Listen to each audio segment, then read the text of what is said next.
नमस्कार मित्रों, क्या हाल है। ईश्वर से प्रार्थना करांगा कि बढ़िया ही हो। अब तक हमने भूमंडलीकृत विश्व का बनने के अंदर पढ़ लिया था। कल की अगर बात करें कि भारत से किस प्रकार जो है वो श्रमिकों को एग्रीमेंट के ऊपर ले जाया जा रहा था, ये पढ़ लिया था। उसके बाद पढ़ा था कि क्या विदेशों में भारतीय उद्योगों का कोई योगदान था या नहीं था, ये भी पढ़ लिया था। नहीं पढ़ लिया था, रिवाइज कर लेते हैं। 1 मिनट तो लगेगी, सारा वीडियो तो 1 मिनट को लंबा होगा, लेकिन उससे क्या कल जो पढ़ा था वो एक बार के लिए रिफ्रेश हो जाएगा। ये पढ़ लिया था। उसके बाद क्या पढ़ा था कि उसके बाद हमने पढ़ा था फर्स्ट वर्ल्ड वॉर, प्रथम विश्व युद्ध पढ़ा था कि प्रथम विश्व युद्ध हुआ था, किस किस के बीच में हुआ था, किस प्रकार से हुआ था, क्या क्या उसके परिणाम आए थे, क्या उससे परिवर्तन आए थे। उसके बाद पढ़ा था कि उसके अंदर हमने सुधार किस प्रकार से किया था, यानी उसके अंदर सुधार किस प्रकार से किया था। और एक आया था जो कि बहुत इंपॉर्टेंट था कि एक नया देश जो वो शक्ति के रूप में उभरा था, जिसका नाम था अमेरिका। और अमेरिका ने ये किया था, उसके अंदर उसके सबसे ज़्यादा योगदान किसने दिया था, उसके मास प्रोडक्शन ने उसका सबसे ज़्यादा योगदान दिया। तब अमेरिका में मास प्रोडक्शन, यहाँ पर जो मास शब्द है वो खाना मास की बात नहीं हो रही है, ये मास की बता बृहत स्तर पर उत्पादन की बात हो रही है। यहाँ तक हमने पढ़ लिया था। और अब हम पढ़ेंगे महामंदी। महामंदी इससे आगे वाली स्टेज है महामंदी। महामंदी, महा यानी बड़ी, पता महा का अर्थ होता है महान, यानी अगर किसी चीज को बड़े रूप में दिखाना हो तो उसके आगे महा शब्द लगता है। और मंदी का अर्थ होता है आमदनी में गिरावट। मान लो ये आपा अपनी भाषा में बोलत गया मंदो पड़ रहे है, बहुत ज्यादा मंदो पड़ रहे है, बहुत ज्यादा मंदो पड़ रहे, यानी व्यापार ठप हो जाना, किसी प्रकार का कोई रोजगार नहीं रहना, आय के साधन खत्म हो जाना, उसे जो है मंदी कहा जाता है। यानी महान मंदी, यानी एक बहुत बड़ी मंदी आई थी, एक बहुत बड़ा ऐसा समय आया था जिसके अंदर जो है वो व्यापार जो है लगभग खत्म के कगार पर पहुंच गया था। अब हमें उसके बारे में पढ़ना है, तो चलो प्रारंभ करते हैं हमारी आज की यात्रा। चलो भाई, जिसके अंदर हम सबसे पहले पढ़ेंगे महामंदी। महामंदी ये आई थी 1929 के अंदर, 1929 के अंदर जो है वो महामंदी आई थी। देखो, अगर हम महामंदी की बात करें तो बताया था ना, इसके अंदर क्या हुआ था, इसके अंदर ये हुआ था कि इसने उस समय जो व्यापार थे विश्व में, और ये और देखो, इसने महामंदी ने सिर्फ और सिर्फ किसी पर्टिकुलर क्षेत्र को प्रभावित नहीं किया, इसने पूरे विश्व को कहीं से ना किसी स्तर पर प्रभावित किया था। लेकिन अगर मुख्यतः बात करें तो यूरोप का जो क्षेत्र था उसमें इसने व्यापारों को खत्म कर दिया था। बिल्कुल सही है, व्यापार एकदम ठप कर दिए थे, रोजगार थे उनमें कमी आ गई थी, जो रोजगार कर रहे थे उनके अंदर लगातार गिरावट आ रही थी, आय का जो स्तर है वो भी लगातार गिर रहा था। यानी जो सब कुछ है वो इसके अंदर जो है खत्म होने दें, जिससे भी पैसा आ सकता है, जिससे भी व्यक्ति कमाता है, वो सभी साधन जो थे इसके अंदर जो है वो गिरावट की ओर यानी खत्म की ओर जा रहे थे। इसे ही महामंदी कहते हैं। और इसमें सबसे जो बुरा हाल था, यानी जिसको सबसे ज्यादा इसने प्रभावित किया, सबसे बुरी तरीके से इसने जिसको प्रभावित किया था वो था कृषि का क्षेत्र। किसका क्षेत्र? कृषि का क्षेत्र। इसको इसने बहुत बुरी तरीके से प्रभावित किया था। और अगर महामंदी आने के अगर अपन कारणों के बारे में विचार करेंगे तो उन दो कारणों में से महामंदी आने का एक कारण भी कृषि क्षेत्र ही था। यानी अगर हम बात करें मोटा मोटी तो जो बुरा तरीके से अगर महामंदी ने किसी को प्रभावित किया तो वो कौन था? कृषि का क्षेत्र। और इसी कृषि के क्षेत्र जो है इसी का एक कारण बना था जिसके कारण महामंदी आई थी। क्यों भाई इसने इसको प्रभावित किया, तो ये इसके कारण ही कैसे आई? देखो बात करते हैं। इसके पीछे कारण ये था, आपको पता है कि महामंदी से पहले अभी विश्व क्या कर रहा था? जो प्रथम विश्व युद्ध हुआ था उससे उभरने का प्रयास कर रहा था। देखो जोड़ो, कड़ियों को जोड़ो भी। प्रथम विश्व युद्ध जो हुआ था लगभग भाई 10 साल पहले की बात करें, उससे क्या कर रहा था? विश्व प्रयास कर रहा था कि हम उससे उभरे। तो जो क्षेत्र था यूरोप का उसके अंदर उद्योग रोजगार वगैरह तो वैसे ही खत्म हो चुके थे। ठीक है, अब मैंने कहा था ना कि समय जो वो धीरे धीरे अपना प्रभाव दिखाता है, अब वो खत्म हो चुके थे। धीरे धीरे उनकी स्थिति जो है डाउन जाने का प्रयास कर रही थी। उसी समय अब आपको पता कि और कुछ तो कर ही नहीं सकते थे, कि उद्योग नहीं लग रहे थे, रोजगार नहीं थे किसी के पास, कोई दूसरे देशों में उसी प्रकार भी उतना ज्यादा आवागमन नहीं था, क्योंकि शांति नहीं थी। और जो यूरोप का क्षेत्र था जो विकसित था, उसके अंदर सीधा युद्ध चल रहा था, तो उसके अंदर वैसे कोई नहीं जा रहा था। यानी विकास के जितने भी कार्य थे, आमदनी बढ़ने के जितने कार्य थे, वो कार्य हो रहे नहीं थे। तो अब लोग क्या करें? तो लोगों के पास जो छोटी मोटी अपनी जमीन थी वो ली, या किसी ने अपने भाड़े पे लिया। यानी जब करने को कोई काम ही नहीं, जैसे भारत के अंदर लॉकडाउन लगा था, तो लोगों ने वही तो काम किया जो घर पर रह के कर सकते थे। किसान वगैरह थे भाई, वो अपना काम कर रहे थे। जो यहाँ गांव शहरों में रह रहे थे, वो अपने गांव में गए, तो उन्होंने या तो खेतों में काम किया, या फिर उनके पास दूसरा कोई ऑप्शन नहीं था, वो घरों पर बैठ गए थे।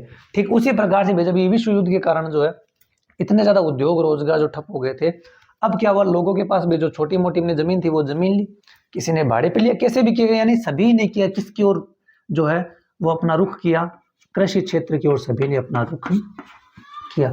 क्योंकि इसके अलावा उस क्षेत्र में करने के लायक कोई ज्यादा बड़ा काम बचा नहीं था। ये नहीं था कि उद्योग बिल्कुल तरीके से नहीं थे, लेकिन उतने नहीं थे जितने पहले थे। जितने लोग पहले उसमें काम कर रहे थे, उतने लोग अब काम कर रहे नहीं थे। यानी सब ने क्या हुआ, घुमा फिरा कर जो अधिकांश जो क्षेत्र की अधिकांश जो लोग थे वो कृषि क्षेत्र में ही काम कर रहे थे। अब आपको पता है कि जब सभी लोग कृषि क्षेत्र में काम करेंगे तो फसलों की संख्या क्या हो जाएगी, ज्यादा। जब सभी एक ही काम करेंगे तो उस काम की डिमांड रहेगी क्या? बिल्कुल नहीं रहेगी, क्योंकि वो ज्यादा हो जाएगा। अब वो उत्पाद ज्यादा हो जाएगा तो उसकी जो कीमत है वो क्या आ जाएगी, डाउन। यानी उत्पाद अगर ज्यादा होगा तो उसकी कीमत क्या आ जाएगी, डाउन। अब इसकी कीमत इतनी डाउन आ गई थी कि जो किसान थे उनकी स्थिति बहुत ही ज्यादा खराब हो गई थी। स्थिति बहुत ज्यादा खराब हो गई थी। ऐसी स्थिति आ गई थी कि वो अपना जो कर्जा लेकर जो उन्होंने खेती की थी उसको चुकाने में भी समर्थ नहीं थे। यानी मोटा मोटी देखे तो मंदी आने का एक कारण ये भी था कि कृषि क्षेत्र में इतने ज्यादा उत्पाद हो गए थे कि वो जो है वो उत्पाद इतने हो गए थे कि उनके कारण जो है उनकी कीमतों में लगातार कमी आ गई, और किसान जो वर्ग था वो उससे बुरी तरीके से प्रभावित हुआ था। एक तो मंदी आने का कारण था ये, और दूसरा जो मंदी आने का कारण था वो कारण ये था कि जैसे ही अमेरिका को ये लगा, आपको बताया था मैंने कि 1923 तक जो था अमेरिका सबसे बड़ा कर्जा देने वाला देश बन गया था। अमेरिका को जैसे ही लगा कि भाई अब मंदी आ रही है, या हमारे पैसे की गिरावट है, या आमदनी जो है वो लगातार लोगों की गिर रही है, यानी अर्थव्यवस्था जो है डगमगा रही है, तो इसको डर लगा अपने पैसों का कि भाई मैंने भी तो इतना सारा निवेश कर रखा है विभिन्न देशों में। तो इसने क्या किया, अपने जिन यूरोपीय देशों में इसका निवेश था, यानी जिन भी यूरोपीय देशों में इसने निवेश कर रखा था उसने वो अपना निवेश क्या कर दिया, बंद कर दिया। क्या कर दिया, बंद कर दिया। क्यों कर दिया? इसने ये सोचा कि भाई ये तो देखो नॉर्मल है कि अगर मेरे पास पैसा और मुझे लगेगा अगर यहाँ मेरा अब मेरी खुद की स्थिति खराब होगी तो मैं क्या करूंगा, मेरा जहां जहां पैसा मेरे को लगता है कि अब इसको देना, मैं कह दूंगा भाई एक बार में नहीं दे सकता क्योंकि मेरे खुद को ये इमरजेंसी काम है। तो ठीक ऐसा ही अमेरिका सबको पैसा दे रहा था और लगभग इसका पैसा जो यूरोपीय क्षेत्रों में जा रहा था। तो अमेरिका को ये लगा कि भाई अभी अर्थव्यवस्था वो डगमगाने वाली है, हमारी स्थिति अभी खराब हुई है, तो क्यों ना मैं जो पैसा और देशों को दे रहा हूं एक बार के लिए उसको बंद कर दूं, ताकि अगर मुझे उसकी जरूरत हो तो मैं उसका प्रयोग कर सकूं। लेकिन ये जो दाव है ये दाव उल्टा पड़ गया। कैसे पड़ा, अब उसकी बात करते हैं। ये ऐसे उल्टा पड़ा कि जैसे ही इसने यूरोपीय देशों में निवेश करना बंद कर दिया, उनको पैसा देना बंद कर दिया, तो कई देश ऐसे थे, कई क्या उस समय तो खुद ब्रिटेन भी इसी स्थिति में था। ब्रिटेन भी क्या कर रहा था कि इसके पैसे से ही जो है अपने आप को सुदृढ़ कर रहा था। यानी सीधी भाषा में कहें तो कुछ देश ऐसे थे जो इसके कर्जे के ऊपर ही चल रहे थे। जैसे ही इसने कर्जा देना बंद किया, जैसे ही इसने कर्जा देना बंद किया, यूरोप के बहुत सारे बैंक जो हैं वो दिवालिया हो गए। दिवालिया यानी उनका जो है दिवाला निकल गया, यानी वो बैंक जो ठप हो गए थे। बात समझ गया कि यानी इसने तो किया था अपने फायदे के लिए और वो पड़ गया उल्टा नुकसान में। और यही दो मुख्य कारण थे जिसके कारण महामंदी आई थी। तो बात समझ गया कि कि महामंदी आने के जो मुख्य कारण थे उसमें एक तो यह था कि कृषि जो क्षेत्र था उसके अंदर फसलों की जो है संख्या इतनी बढ़ गई थी कि उनका जो है बाजार में दाम है वो दाम गिरने लग गया था, जिससे किसानों की स्थिति खराब हो गई थी। दूसरा, अमेरिका ने क्या किया कि जो पैसा वो निवेश कर रहा था वो अन्य देशों को दे रहा था, यूरोपियों को, उसने वो देना बंद कर दिया, जिससे यूरोप के कई सारे बैंक जो है जो इसी के आधार पर चल रहे थे उनका दिवाला निकल गया और उनके जो बैंक बंद हो गए। अब बैंक बंद होंगे तो उन देशों की जो अर्थव्यवस्था है वो अर्थव्यवस्था डगमगा जाएगी। अब हम बात करते हैं कि महामंदी का सबसे बुरा असर किस देश पर पड़ा। महामंदी के कारण सबसे ज्यादा प्रभावित है वो कौन सा देश हुआ था, तो उस देश का नाम है अमेरिका। यानी कौन प्रभावित हुआ था इससे, अमेरिका जो है वो सबसे ज्यादा प्रभावित हुआ था। क्यों भाई अमेरिका तो कर्ज देने वाला देश था, तो फिर ऐसा क्या हुआ कि अमेरिका इससे सबसे ज्यादा प्रभावित हुआ।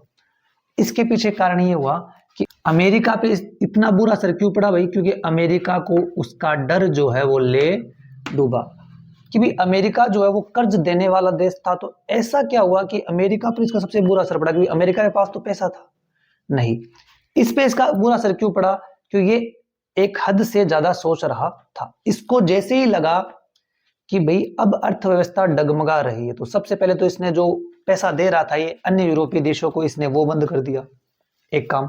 दूसरा, इसने क्या किया कि अपने देश के अंदर भी जो ये दे रहा था ना, हायर परचेस करा रहा था, किस्त के ऊपर पैसे, आगे क्या याद, किस्त पे सामान दे रहा था, इसने क्या किया, उसकी वसूली तेज कर दी कि भाई अब हमारे पास जो इतना पैसा हो जाना चाहिए हमारे कोष के अंदर कि अगर महामंदी भी आए या अर्थव्यवस्था डगमगाए तो हम उसको अपने पैसे संभाले। इसने क्या किया, हायर परचेस पे वसूली देना चालू कर दिया। इसके साथ साथ क्या किया कि बैंक जो पहले लोन दे रहा था ना, ऋण दे रहा था, बैंक जो पहले उद्योग लगाने के लिए ऋण दे रहा था, इसने उन ऋणों को देने भी बंद कर दिया था। और इसके साथ साथ विदेशों में जो इसका पैसा पड़ा था ये उसको भी लेने का प्रयास कर रहा था।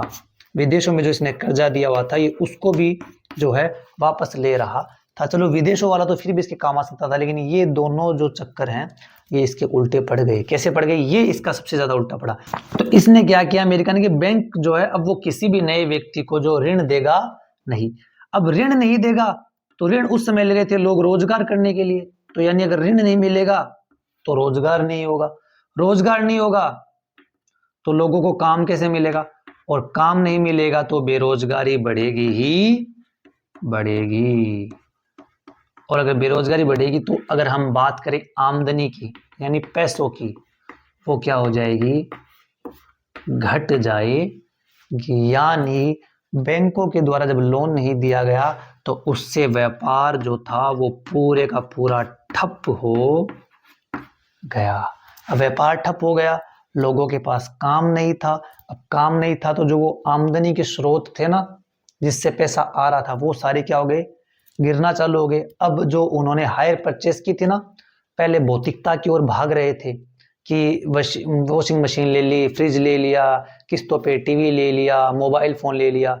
अब वो भौतिकता भारी पड़ रही थी, क्यों, क्योंकि अब वो चुकाया जा रहा नहीं था। अब वो चुकाएंगे नहीं तो पैसे का जो रोटेशन है वो घूम रहा नहीं था। इससे क्या हुआ, अंततः क्या हुआ, अंततः ये हुआ कि अमेरिका की जब जो सब कुछ हो गया तो इससे अंततः ये हुआ कि अमेरिका की जो अर्थव्यवस्था थी वो भी लास्ट में ढह गई, अर्थव्यवस्था भी ढह गई, इसके खुद के फैसलों के कारण ढह गई। मैं फिर से कह रहा हूं कि आपका एक छोटा सा फैसला आपके पूरे जीवन की दशा और दिशा दोनों को बदल सकता है।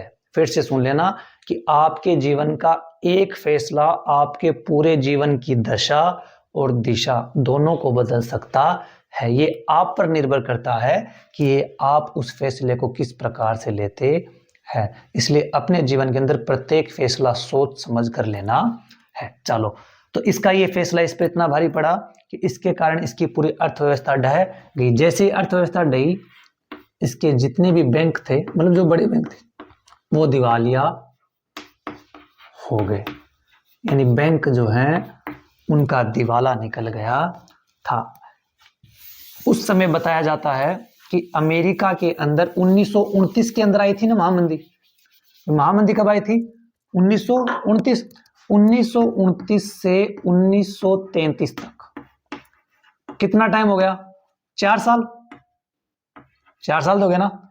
इन 4 सालों के अंदर, इन 4 सालों के अंदर 4 यहां पर और 4 यहां पर, 1 2 3, 4000 बैंक जो है वो दिवालिया हो गए थे। यानी 4000 बैंकों को जो है वो बंद कर दिया गया था।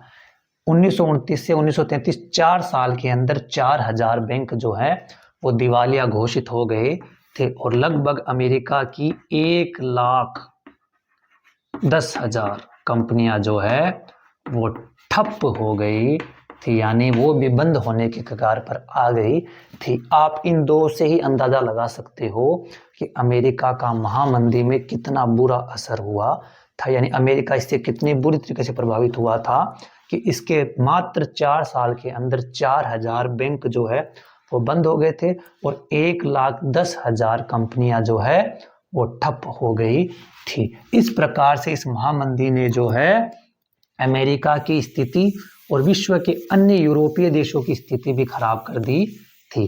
तो चलो ठीक है, महामंदी का हमने विदेशों में तो असर पढ़ लिया कि विदेशों में इसका ये असर हुआ था। भारत में इस महामंदी का क्या असर हुआ भाई? हम तो भारतवासी हैं, हमें तो हमारे बारे में पता होना चाहिए कि भारत को इस महामंदी ने किस प्रकार से प्रभावित किया या प्रभावित किया भी नहीं किया। तो अगर बात करें भारत की, तो भारत ने इस महामंदी ने भारत को 2 भागों में विभक्त कर दिया। कितने में? 2 में, एक शहर और एक गांव। तो अगर अपन शहरों की बात करें तो शहरों के अंदर इस महामंदी का कोई खास प्रभाव हुआ नहीं था, यानी इसने हल्का फुल्का किया लेकिन ज्यादा प्रभावित किया नहीं था। गांव की बात करें तो गांव को इसने भयंकर तरीके से प्रभावित किया था। क्यों, उसकी बात भी करेंगे। अब पहले बात करते हैं, आपको पता है कि महामंदी से विश्व की स्थिति जो है उसमें गिरावट आई थी, अंतरराष्ट्रीय जो बाजार था उसमें गिरावट आई थी। तो उसके कारण जो है भारत के अंदर भी जो गेहूं का दाम था वो घटकर 50% हो गया था। यानी अगर पहले गेहूं 100 रुपए का बिक रहा था तो अब उसका आधा हो गया था, यानी जो मूल्य था वो मूल्य गेहूं का सीधा जो है घटकर आधा ही रह गया था। अब गेहूं कौन उगाएगा? किसान, और किसान ज्यादा कहां होते हैं? गांव में, यानी किसान ही इससे प्रभावित हुए थे।